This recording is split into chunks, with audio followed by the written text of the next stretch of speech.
Hi there, and today we are driving the Tata Tiago iCNG, the CNG tank equipped versions of the Tata Tiago and Tata Tigor were just launched. And it brings me to an interesting point about both Tata vehicles as well as CNG and why you should or shouldn't consider buying a compressed natural gas powered car. So let's start.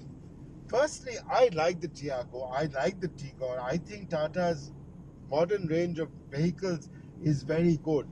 5 years ago, if you were to ask me if I would suggest a Tata, to tell a friend to buy a Tata vehicle, I'd say no way in hell, yeah. But not only are vehicles like the Tigor and Tiago and Altroz and Harrier and Safari very good to look at, and they're very, very attractive vehicles. They're also very practical both inside and in terms of reliability as well. I mean, if you talk to people who own Tata vehicles today, they will tell you how vehicle reliability has really, really improved. I mean, 5, 6, 7 years ago, you had Tata vehicle loyalists. I have a very close friend who went through 4 old Safaris because he loved the car. But now you see a lot more Harriers on the road. You see a lot more Tigors. You see a Tiago on the road.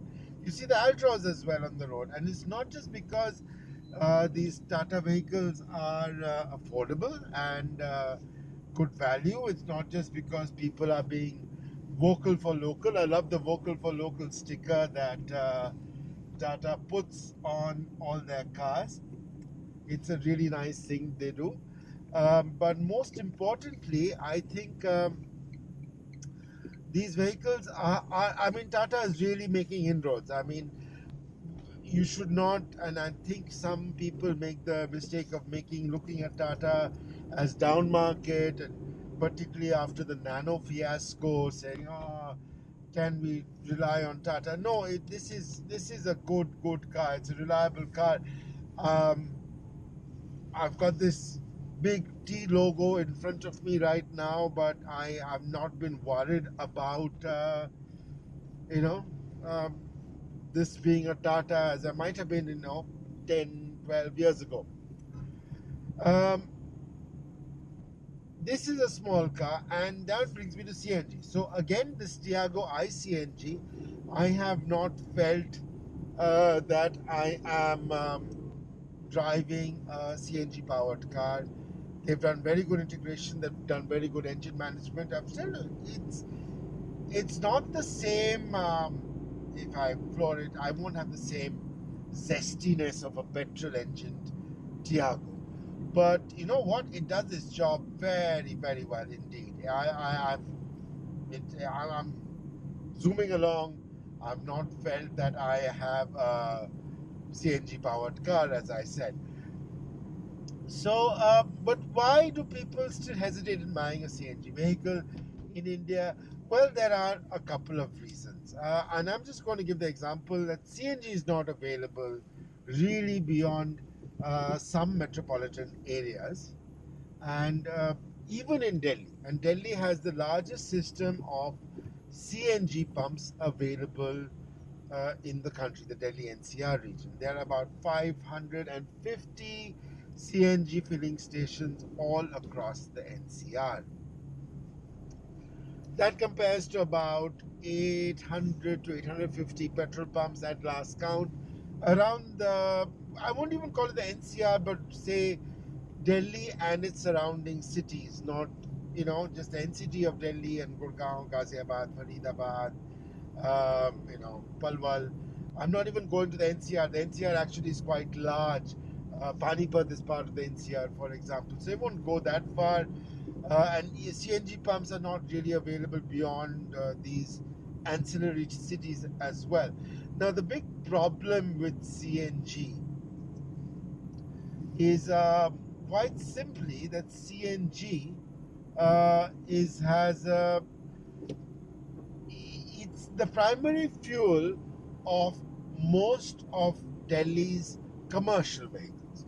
So when you go to a CNG pump, you see massive queues of auto rickshaws, of taxis, and well, because schools are shut right now, you don't see school buses lining up to fill them, fill because there are no school buses operating.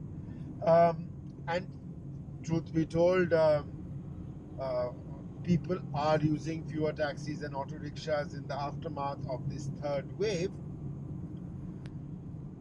You associate CNG queues, CNG pumps actually with massive queues. So when you go to a CNG pump, filling at a CNG pump, despite there being 500 CNG pumps in Delhi and the surrounding cities, it's a pain to get CNG on normal days. Normal days being when taxi and auto rickshaw demand is as it should be. It's normal. So you often have to wait for half an hour, 45 minutes just to get CNG. And that's a problem. Nobody is really willing to wait. And that's again one of the issues I have with electric cars. Nobody's really willing to wait because you are used to the concept of just going to a pump, opening your tank, and zip zap zoom. You fill it, 5 minutes, you're done.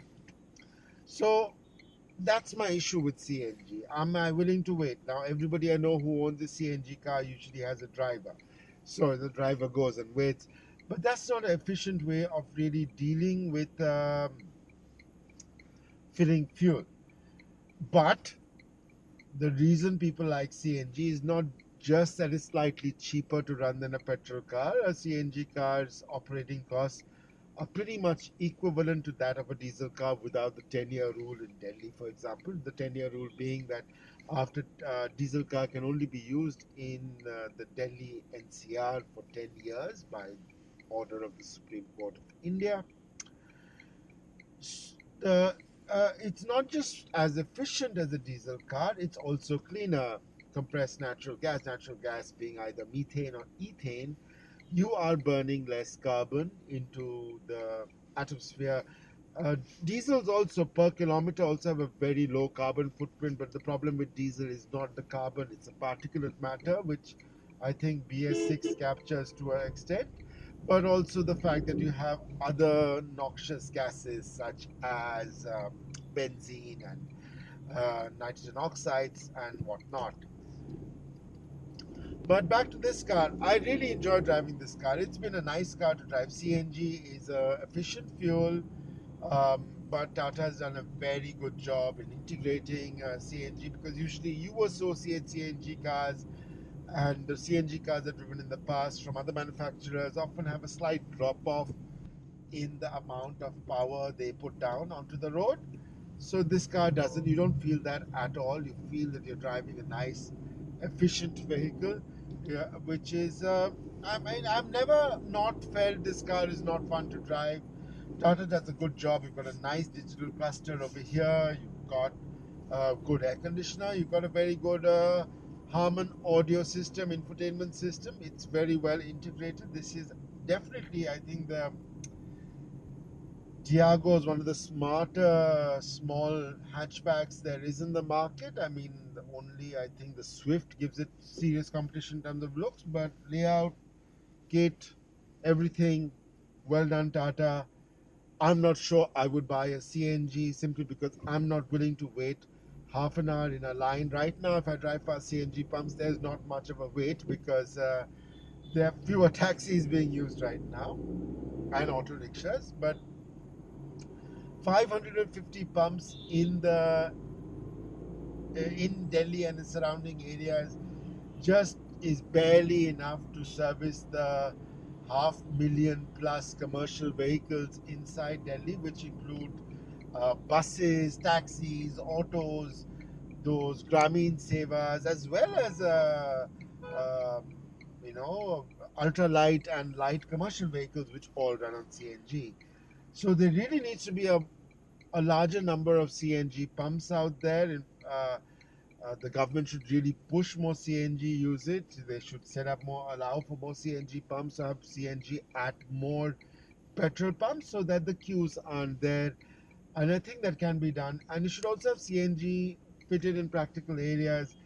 say for example the airport T3 where there are lots of Ubers and Olas, so they can fill while waiting for their next passenger. So my issue with CNG is the fact that CNG is just not available. CNG is just not available enough times, with enough efficiency that makes it viable. All right, thank you so much for watching. It's a crazy Delhi day, but thank you for watching. Do like, comment, and do let me know, would you buy a CNG car? I mean, if it was easily available. Thanks a ton.